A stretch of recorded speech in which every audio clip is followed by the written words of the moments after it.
Ayan, so para dun sa may nag-comment sa channel ko na naghahanap ng reviewer for TM1, wala akong mai-share actually sa inyo na parang total ano ng reviewer. Ayan, so ito na lang yung i-share ko sa inyo. So this one is yung ginawa ko na flow para sa COC2. Ayan, so yung CCA or Conduct Competency Assessment. Ayan, so kapag naipasa ninyo to, for COC1, that's for trainers. For COC2, ito yung for assessorship. Ayan, so pwede nyo siyang i-screenshot na lang. And then of course, sa video na to, ayan, kung mapapansin kasi ninyo, wala siyang script. Parang sabihin ko dito sa video, yung mga explanation yan or yung sample ng demonstration for conduct competency assessment na lang. So, dito sa second part, ayan, etong mga documents na to, ito yung mga kailangan nating i-prepare for the assessment. So, ang mag-prepare ka dyan ng, ayan, yung sample attendance sheet, application form, admission slip, ID ng mga estudyante, ayan. And then, SAG, consent form,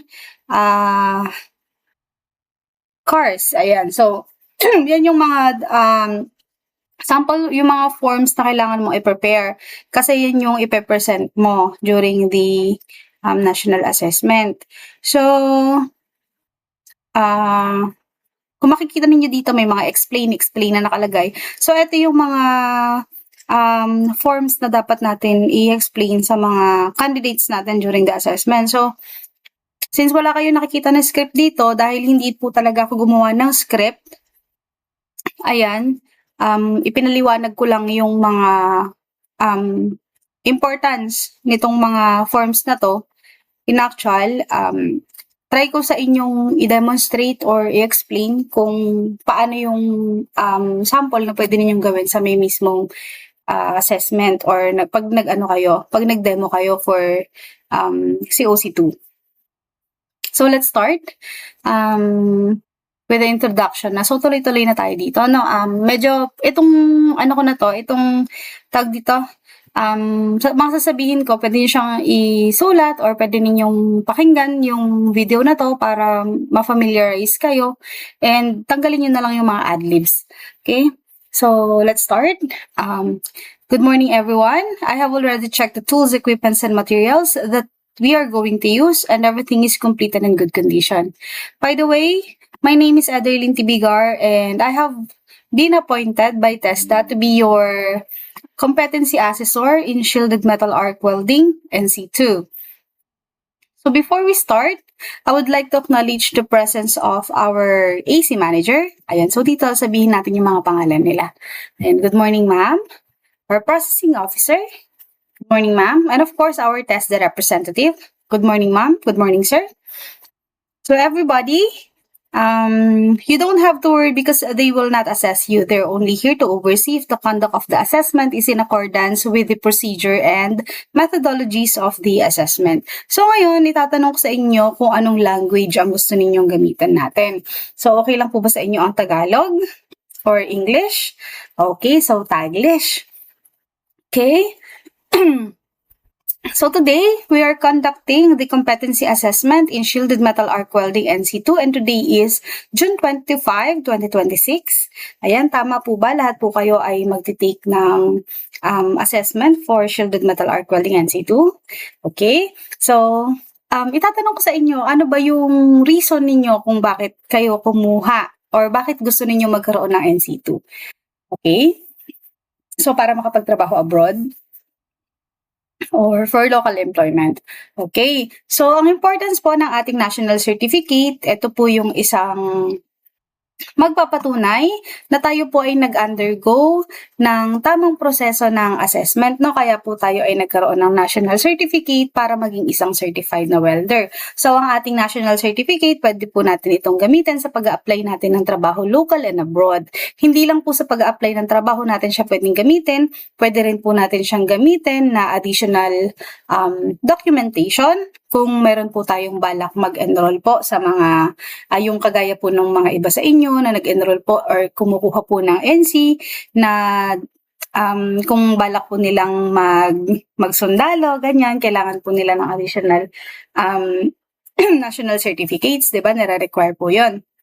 And yung iba naman po ay para po mag-rank up sa mga positions nila, sa mga yung iba po sa mga seaman, no? Ayan, so kung meron naman din po kayong passion sa pagtuturo, ayan, pwede nyo rin pong magamit itong national certificate ninyo para kayo ay maging isang trainer and of course assessor ng TESDA. So, maliwanag po ba? Ayan. So, yun po yung importance ng ating NC. Ayan.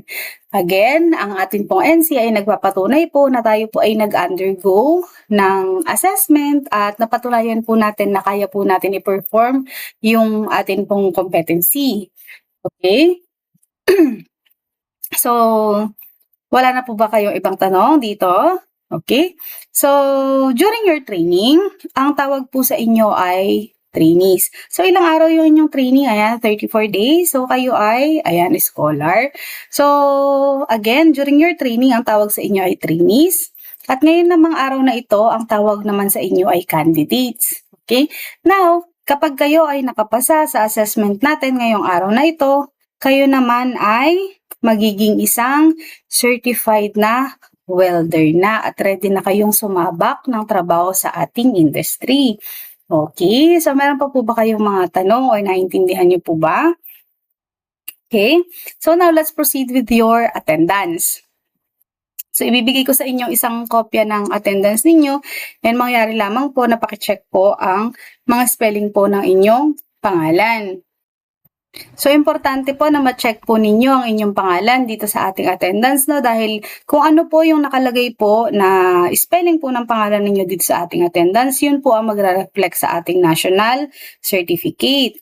So, kung halimbawa po mali po yung naka-indicate po na spelling po ng pangalan nyo dyan or may kulang sa apelyido, ayan, sabihin nyo lang po agad at ipapaayos po natin yan sa ating assessment center manager or ang ating processing officer para po maiayos po nila yung pangalan ninyo. Now, kung mali po yung nakalagay dyan at mali po ang nag-reflect sa inyong national certificates, ayan, medyo may proseso pa po yan. Minsan po kailangan pa po natin ng additional documents para ayos po tayo ng ating national certificate. Minsan po ay kailangan pa po natin magpanotaryo ng affidavit, no? Kaya ngayon pa lang po ay i-make sure na po natin na tama po yung spellings ng ating mga pangalan. Okay, so tama naman po lahat ng spelling ng mga pangalan nyo. So now, I have here your application form. So, kapag tinawag ko po kayo, please hand me over your admission slip, your ID, and pa-signature na lang po ako dito sa tapat ng pangalan ninyo dito sa ating attendance sheet. So, explain ko lang din po sa inyo na i-verify po namin ito kung kayo po talaga itong nandito sa inyong application form at kung magkakapareho po lahat ng signatures ninyo. Bakit? Ito po ay para maiwasan po natin yung tinatawag na switching. Ano po ba itong tinatawag na switching? So, sa switching po, kung sino po yung nag-apply para sa assessment, hindi po siya yung nagpo-perform. Ibig sabihin po, meron pong ibang tao, no, na magpo-perform ng assessment para sa kanya, para magkaroon siya ng national certificate. So, hindi po pwede yon. Dapat po kung sino po ang nag-apply ng assessment, siya po yung mismong tao na pupunta po dito para po mag-undergo ng assessment. Okay, maliwanag po ba? So, meron pa po ba kayong ibang tanong? So now, habang bine-verify ko po itong inyong mga signatures, ayan, pwede na po kayong magpunta muna sa ating processing officer para po mag-take ng picture at signature para po sa inyong mga e-certificates. And of course, kailangan nyo din pong mag-take ng biometrics dahil kapag po kayo ay nakapasa, automatic post na sa ating NC ay may nakalagay na po doon na signature ninyo.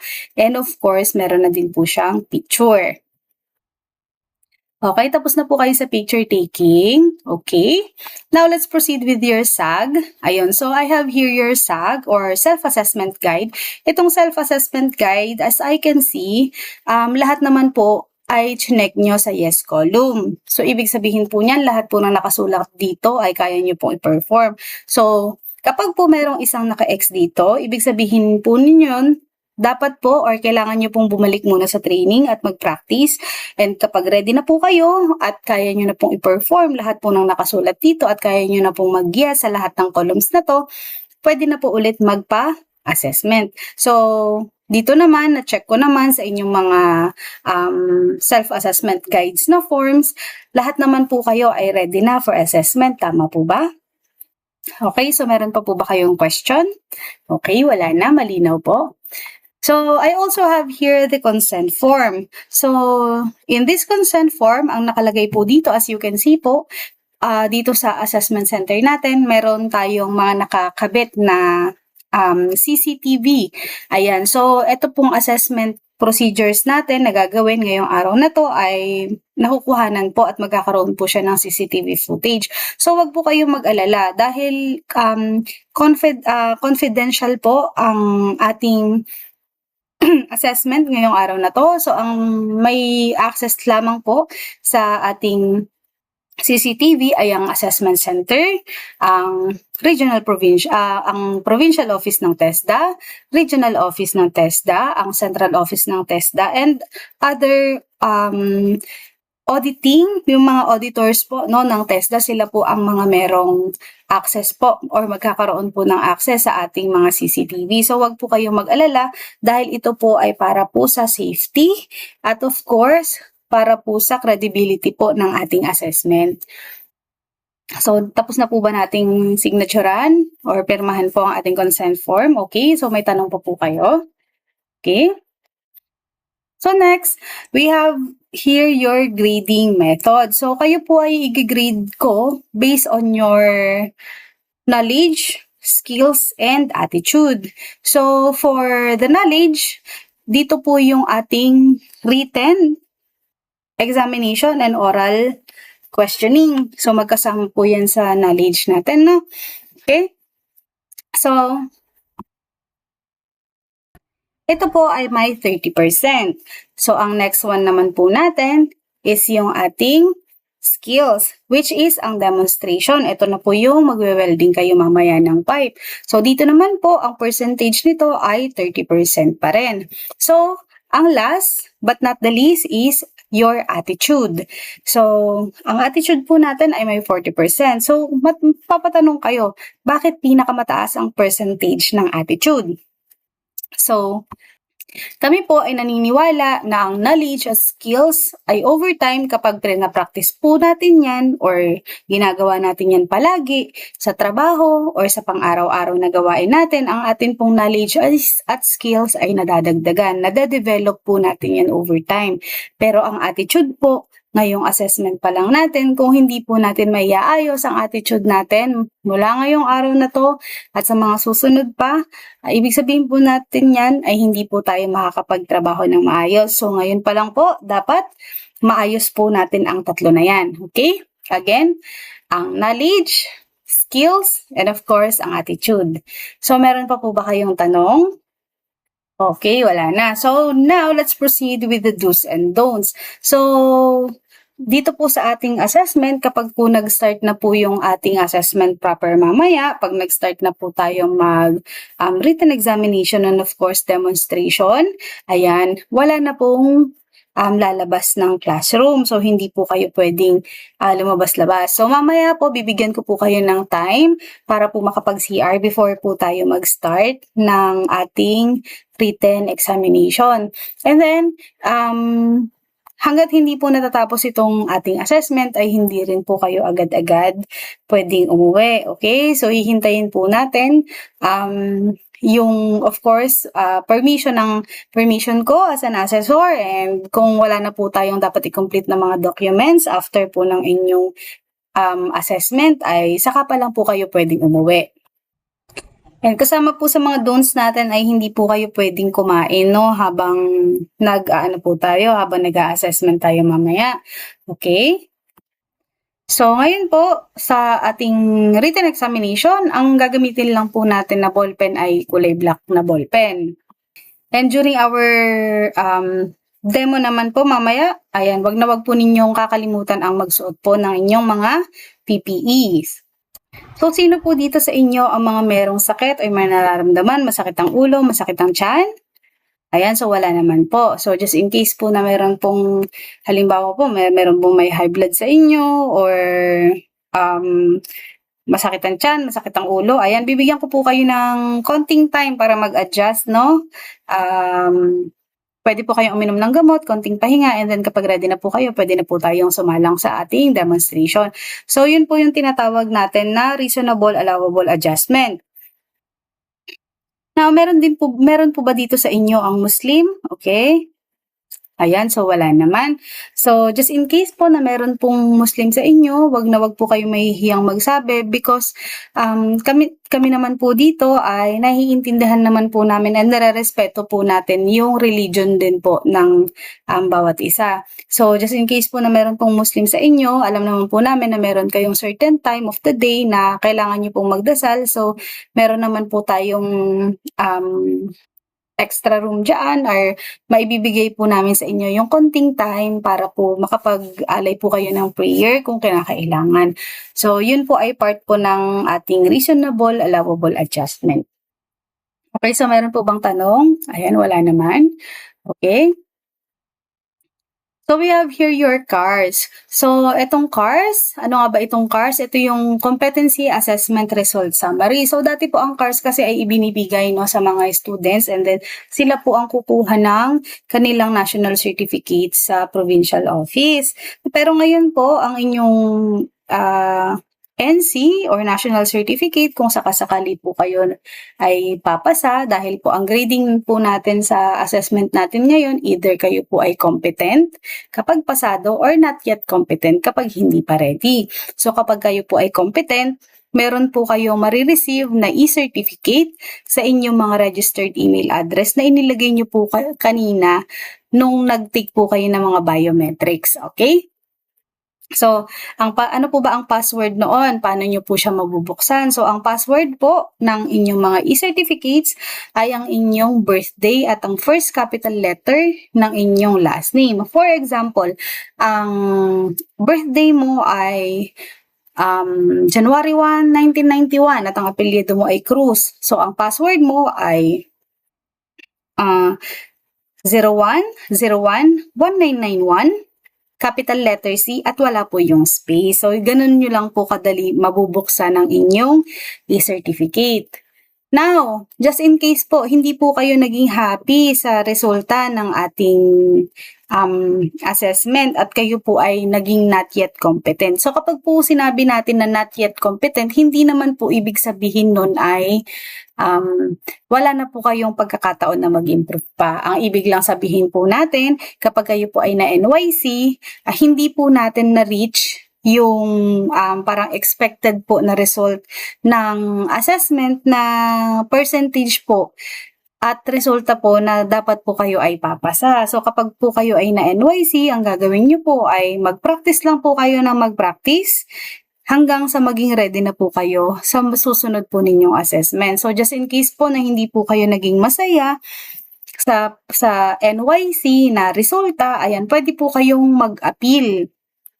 Ayan, so ang gagawin nyo po is lalapit po kayo sa ating assessment center manager at magpapatulong po kayo sa kanya kung paano po ang pag-a-appeal po ng parang reconsideration po ng inyong national certificate. So, meron pa po ba kayong katanungan? Wala na. So, now, nandito po ang ating exit points. Fire extinguisher, nandyan po ang ating canteen, ang CR, and of course, meron din po tayo dyan prayer room. So, clear na po ba lahat po ng explanations? Okay. Meron po ba kayong ibang questions? Okay, wala na. So, ayan, bibigyan ko muna kayo ng 5 minutes para mag-CR and then balik kayo dito kapag mag-start na tayo sa ating assessment proper. Okay, tapos na lahat mag-CR. Now, ang gagawin natin ay mag-start na po tayo sa ating assessment proper. Sa written examination, meron kayong 1 hour. Sa demonstration, I will give you 2 hours. And sa oral questioning natin, after po ng inyong demonstration, ayan, punta po kayo sa akin and then i-feedback po natin yung result po ng inyong demo kasama po ng oral questioning. Ayan, so ang gagawin ninyo dito, mga B, kapag nagpa-written examination kayo, kunwari bibigyan nyo sila ng parang papel na ipapa-exam nyo sa kanila. So, dapat naka-prepare din yan. And then, after nila dyan, sa demonstration, kunwari syempre pag-weldingin nyo din sila. Ayan. Pero sa totoong assessment ng ISMAW, ayan, syempre magdo-drawing kayo, ito-drawing ninyo kung ano yung ipapagawa ninyo sa mga candidates. And then, number 3 is yung oral. O, after ng demo, mag-oral. Ayan, kunwari, tatanong nyo sila 2 tanong and then feedback. Ayan. So, okay na. And then, you will give all of the documents sa ating TESDA representatives for checking. And now, the final, ayan, announce the result or congratulate the candidates. So, ang ending lang natin ito, ayan, congratulations everyone. Ayan, lahat kayo ay nakapasa. So, once again, my name is Ederlyn Tibicar and I am your competency assessor in shielded metal arc welding. Thank you very much and congratulations to everyone. So, ayun, yun yung buo na kumbaga yun yung buong gagawin ninyo sa conduct competency assessment. So, kung mapapansin ninyo, dito sa part na to nagtagalog ako kasi pagdating sa assessment, pwede naman na siyang magtagalog. Pero dun sa may COC1 kasi, yun talaga yung English or yung pure English. And then dun sa may written examination, English din yun. Pero dito sa may COC2, ayan, pwede naman kayong mag-Taglish dito. So, sana makatulong sa inyo tong video na to. And kagaya nga ng sinabi ko, hindi ako naglagay ng script or hindi na ako gumawa ng script kasi base lang siya sa pagkakaintindi ko kung paano ko siya i-explain. So, pwede nyo siyang kumbaga kayong bahala, pwede nyo siyang baguhin yung script, ganyan, as long as maipapaliwanag ninyong mabuti sa mga test representatives and assessors ninyo kung ano ba yung importance ng mga documents na to and bakit natin siya kailangan i-check. Ayan. So, yun lang for today's video. Sana makatulong talaga sa inyo tong video na to. And kung hindi ko man magamit yung TM ko, sana sa inyo na lang makatulong. So, yun lang for today's video. Bye!